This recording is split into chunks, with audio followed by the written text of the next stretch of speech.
Hello everyone and welcome to race 2 of our grand final. We've got Coupe and Armada on the front row here at Homestead. And then row number 2, we've got Solange and Roman. Gonna be a 24 lap race here, by the way. Then row number 3, we've got Opix and Detail. And then rounding out the field, final row, great battle last race, is gonna be Luke and Matt rounding it out. All right, we're about to go green here again for 24 laps at Homestead at the line here. Here we go, green flag. And just quick reminders, a few things different for this race. Everybody's on softs, no tire strategy here, no required pit stop, none of that. Everybody is on softs. They don't have to pit. They're just going to run those softs all the way to the end. Going to be no tire wear to worry about. I think it only goes to maybe 10%. I turned it way down for this race. Almost big trouble, by the way, on the first lap, in case you missed that. Roman getting super loose right away on the exit of turn 2 and almost just completely wrecked right there. But luckily he was able to hold on to it, and it looks like him and Detail will be able to hold on to the draft. They did drop back a bit, but I don't think they're too far back yet. I believe they'll be able to hold on to that draft, so they should be good. Even with no caution here. But already right there, you saw a big moment, and there will certainly be more of those throughout this race. It is a crazy track with these cars. This is essentially our Daytona with these cars.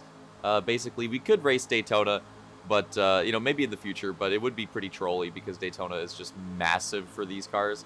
Whereas Homestead, you essentially get the same type of racing, but the size of the track is a lot more reasonable, I'd say. So I think you just get really good racing right here. Wow, Luke right up against the wall. Armada was really high there for a moment too. Brought it back down, but you could see there that Detail and Roman were definitely able to recover. And yeah, well, recover is almost like an understatement. Their Detail's in the lead, Roman's up to the podium, and that just goes to show you how quickly things can change with the draft on this track. Those two drivers, we thought they might be at risk of losing the draft. They were literally in last at the end of the first lap, and then at the beginning of the next lap, they are now in the top 3 and one of them leading. That is crazy, and that's what you have to expect for this entire race here at Homestead. Look out for stuff like that the whole time, because things are going to be swapping every single lap, and it's essentially a patience game. And I think a lot of drivers are going to be testing stuff out, trying to figure out where they want to be on the last lap, because that's obviously what's going to be important, is the last lap where you cross the line, because with how draft heavy it is, everybody should be in the game. Everybody should have a shot when we get to the end of the race. So for these 23 laps leading up to that, you're just trying to figure out what you've got, trying to figure out, do you like the outside run? Do you want to be in the lead? Do you want to be in second? Do you want to be a couple rows back? Where do you want to be entering the white flag? Where do you want to be coming to the checkered? All these things are things that are going through your mind and things you're trying to figure out throughout the entirety of this race leading up to that end. So that's essentially how I look at this type of racing. I think it's just a testing game. It's trial and error. And, you know that you can get to the lead, but you're not going to hold the lead the whole race. You know that these things are going to come in cycles. Matt, for example, just took the lead right now. You know that things are going to cycle in and out. So you basically just use this entire time as testing ground, try stuff, figure stuff out, go for some crazy moves, see if you can make them stick, as obviously there's a lot, less of a punish for it now.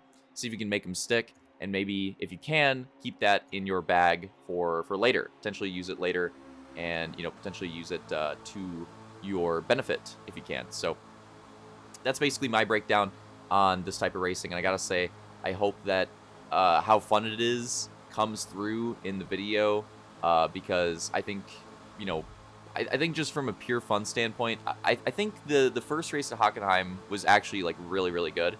I think that was probably, for me, probably our best road course race of the season, I would say. I think it just had everything, and just battles all the way to the end. A lot of crazy action. I thought that Hockenheim race was great. But even then, just the pure fun factor, everybody I think was having a pretty great time at this one. And we got asked for, for an encore. People wanted racers wanted a Moto 2, which doesn't happen very often, where, usually in a grand final, it's all right, this is a long night, a lot of racing. let's keep things moving. Let's get things over with. But yeah, a lot of hype for you know, wanting to run another race on this track after this one. So that's a good sign. Yeah, nice to see that everybody had fun with it. We'll definitely do more ovals going forward, as I think both the ovals were really fun races in this season in their own way. I just wish we had more ovals to work with on Forza. I wish they could add more to the game because there's plenty of other great ovals that they could add. Just off the top of my head, to add another super speedway, Talladega would be a lot of fun in this game. I think it would be more fun than Daytona because there's more room to work with, and I think people, especially in the public lobbies, need it. So I think Talladega would be a lot of fun. And I think Charlotte would be a great addition too. It would run kind of similar to this track, but still very unique. They're both intermediates, but they're quite a bit different.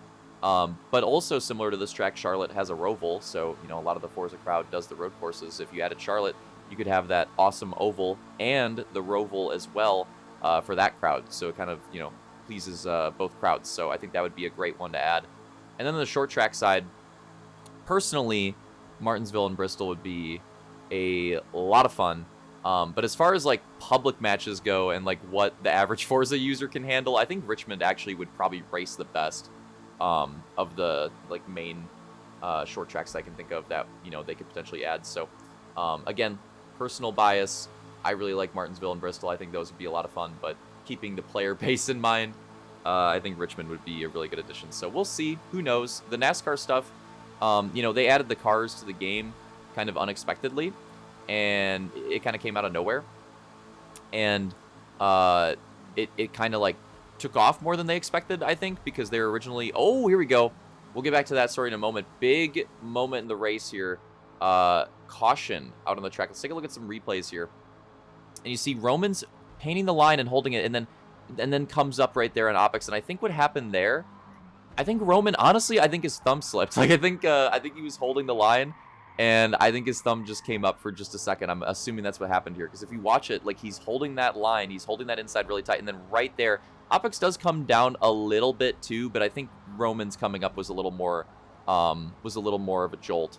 And yeah, a little more sudden. I think Opix was thinking too, with how well Roman was holding that line, that he was like fine to come down a little bit. And then yeah, just like a big jolt there. And then Luke coming up from behind, I think just didn't expect to like catch that quickly when that just little bit of loose from Roman happened right there in the middle of the corner. So unfortunate, and you can see from the onboard. From Luke's onboard too, like the wheel just like cranked over to the left, so like trying to turn left as hard as possible, but couldn't keep it off the right rear of Roman. So unfortunate incident here about halfway through the race. We're gonna have our first and hopefully only caution. I would not, you know, anticipate that on this track, but we'll see. But yeah, first and we're hoping only cautions, so we can get as much race action in as possible here. That was another reason, by the way, why we did why we decided to do the race this way without the pitting, was to have as much like green flag action as possible. With the pitting, you would have to run like an extra caution lap, and we already only have so many laps to run in the race, so it's another reason there. Go back to green flag here. Gonna finish my thought from earlier quickly. I don't think they expected it to blow up as much as it did, and then obviously it got really popular. They were gonna get rid of the playlist. Now it's a permanent addition to the game. So I like, now that that's happened and that it's had that positive a response, I think it'd be really cool if they, you know, saw that and were like, okay, let's add a couple more of these tracks to the game, because clearly there's an audience for it. And I think these guys, I think our league would really like it, because yeah, like this track I think was, and this race was the most fun, like in general, that just like the lobby as a whole had in the entire season. I think I can pretty easily say that. And I think, again, like I think everybody wants more after this one. So I'm taking note. Don't worry. And we'll figure that out. But yeah. So hopefully the devs can help us out too.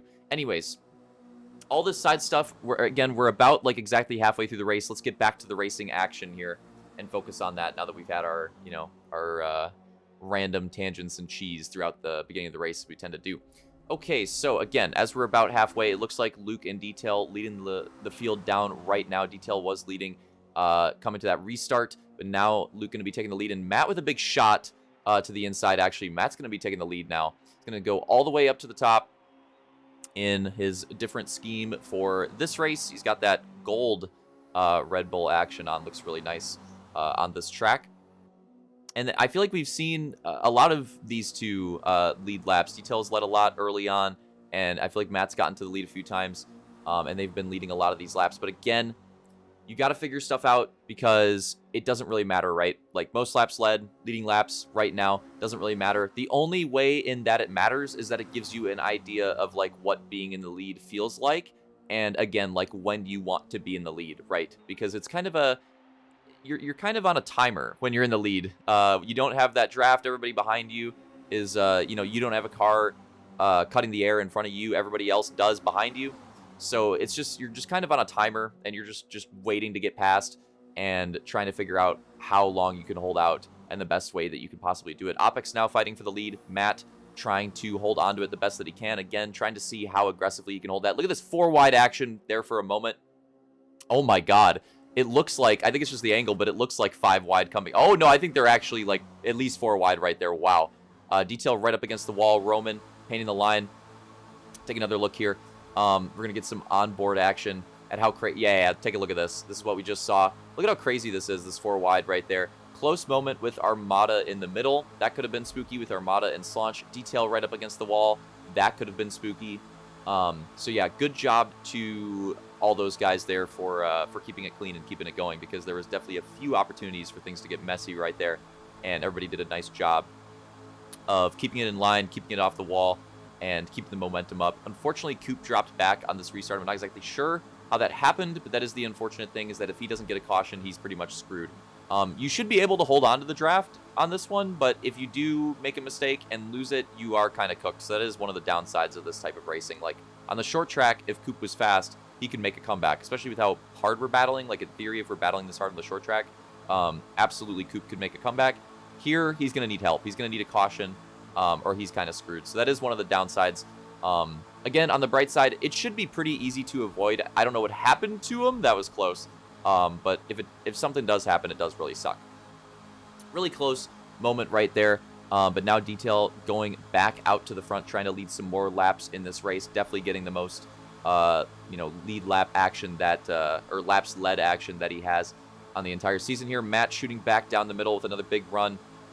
A lot of Detail and Matt going for the lead as of late, now that we're getting close to the later half of the race. And Roman now starting to get into the picture, too. I feel like Opix has kind of just been here the whole race, too. I feel like he's been in that second row just kind of chilling. I feel like he's just been there the entire time. And he's kind of just like, trying to keep it clean, trying to not lose the draft, and just waiting to the end to try to make something happen. So that's definitely one of the options that that you have. Slaunch, on the other hand, I know Slaunch. I think he wants to get to the lead. I think there's just been a lot of cheese, and he just hasn't really quite been able to make it work yet, but I think he definitely wants to get to the lead, and I think he wants a feel for that, and he wants to see how that's working. That might be a little sus. Detail 2 tires under the line on the apron. That's not ideal. They wash up a bit. That slows up the second line a bit. I don't think they're going to lose the draft off that. I think they'll be fine, but that was a little close. That's not ideal right there. This is not Halo. That is something that these guys will learn from Halo pretty quickly. The 2 tires on the apron, stuff that you can do on Halo, that is not a good idea in this game on any of the ovals. You really want to keep your tires on the banking. If you go 2 tires below, things can get really spooky really fast. So easy mistake to make, but gotta be careful with that one. Look at this. It's gonna be 4 wide there for a moment. Really, really close. Opix and Luke trying to give as much room as possible. They get the 2 tires down. Not what you want, but you also got to try to give as much room as possible. So see what they're trying to do there. Wow, I think Slaunch even going below there, going for a big crossover move. Look at this 4 wide behind us in the second row. And yeah, that's exactly what I was talking about. I'm telling you, Slaunch definitely wants to get up there. He wants to get to the lead. I just think he hasn't quite been able to find the right gap yet, but I absolutely think he wants to get to it. And here's his best opportunity coming off of turn 2. And can he make this work to the inside? It's tough when you go to the very inside. You lose a lot of momentum that way. It's technically not the fastest way around the track when you're on your own running solo. It's kind of like a low middle line, actually. Not like painting the line on the very bottom, but it's kind of like a low middle, if that makes sense. It's a little bit above that inside lane is kind of what you want to run ideally. But obviously, in the draft racing, it's a lot different. And look, the sun is going down. The lights on the track are coming on. Lights on the cars on. And that basically means it's go time. We're getting really close here. We're within, I've got to say, we're within like 5 laps to go. At this point, we'll get the update on that soon. Big moves being made right here. Really rogue stuff, but they're keeping it clean. Slaunch with a lot of door contact with Matt, trying to get back to the bottom. And Opix late now, shooting to the lead. Take a look at this. Like I said, I feel like he's been chilling in that second row for a lot of this race, but now late, getting a taste for the lead, seeing what that's like. Same thing with Roman. Very, very close, but not quite there for a lot of this race, but now taking the lead here and trying to see what that feels like. This is going to be close. Okay. Wow, Slaunch going for some moves here as of late. He is not caring anymore. He's, whoa, big loose, big contact for detail. He needs to try to hold on to the draft there. Oh, he loses a lot of momentum. That's going to be tough. He might lose the draft off that. That's a pretty big distance to make up. He might have lost it there. That's really unfortunate if that's the case. And take a look. Yeah, here we go. We're getting into the final laps. We're like right at the end here. I believe we're already coming to 2 to go. This time by Luke with big momentum here. Going to try to shoot all the way to the lead, going high. Oh, Slaunch trying to give room, going low. Look at this. Basically like a 5 wide. I think it was maybe 5 wide for a moment. Wow, really, really close. You can tell that this is when the money and the points are on the line. This is when everybody's going to want to try to get that lead. All that experimental stuff and all that, trying to keep it clean, that's all going out the window at this point. There's only a couple laps left to go. There's not that much time remaining. Now it's time to get up there and to get to the lead at the checkered flag. And we're going to be seeing who does it very soon, because we're coming to the white flag, this time by Roman, going to the bottom, trying to protect that. Luke finding a gap down low, going to try to take the lead here, going into the first corner for the last time of the race. But is it too soon? Do you want to be in the lead this early on the final lap? Really hard to say. Roman obviously going to have the draft, going to have a run, going to look middle. Is he going to go for that? No, he's going to go low. He finds it, gets to the inside. Luke's going to have to give room there. Here comes Opix and Matt from behind. Oh, contact for them in the middle of the last corner. Is Luke going to be able to get back to the lead with Roman? That maybe breaks up the help that he'd potentially have. He's going to go to the outside, try to get the run at the end. Not going to be able to get it. Roman going to hold him off at the line. We'll get a better angle here. A replay of the end of the race. Take a look at this. We'll take a look at a couple of them. Luke going for that outside run late, but again, like, I think the help breaking up from behind and maybe going for it just a little bit too late. But yeah, we'll take a look at all that and see exactly what happened. But very, very close. Roman does it, takes a win in the grand final. We're saying it going into the race, like, this race easily had the most upset potential and new winner potential, really, of any of the races in the season for sure. And it ended up happening. Roman ends up clutching up and taking it at the very end. And you see right there what happened with Opix and Matt. And I think that was just a big stack up from Roman's move. I think Luke going high, trying to, get back behind Roman, trying to get back into his draft to eventually make a run back. And then Opix, I think, not really sure what line to go with right there and just trying to hold where he was. And Matt with big momentum and kind of the same thing, like not really knowing where to go. Makes big contact and kind of ruins his run, unfortunately. So that sucks because there was definitely some potential there. And yeah, it sucks that all happened on the last lap because could have got pretty crazy if they could have kept it clean and connected. They maybe could have, made something happen by Roman and Luke both, but unfortunately not going to happen there. Another look, very, very close. Not the crazy. We actually had a closer one at the Daytona race in that Moto 2. Again, sucks with the lost footage, but that photo finish was the closest that we'll probably ever see, and we don't have the damn footage, which sucks. This one was really good, and this one we have on film, so that's good to see. But it ended up being, again, Opix third, Luke second, and it was Matt Slaunch fourth, Matt fifth, Detail sixth, and then seventh was Armada, and eighth was Coop. Roman hitting the celebration for the big victory. So that obviously shakes things up quite a bit. That gives Roman a big boost. Can he continue that to a podium finish in the grand final? We'll see. Congrats to him on the W. Hope you guys enjoyed that race. Let me know what you thought in the comments. See you in the next one.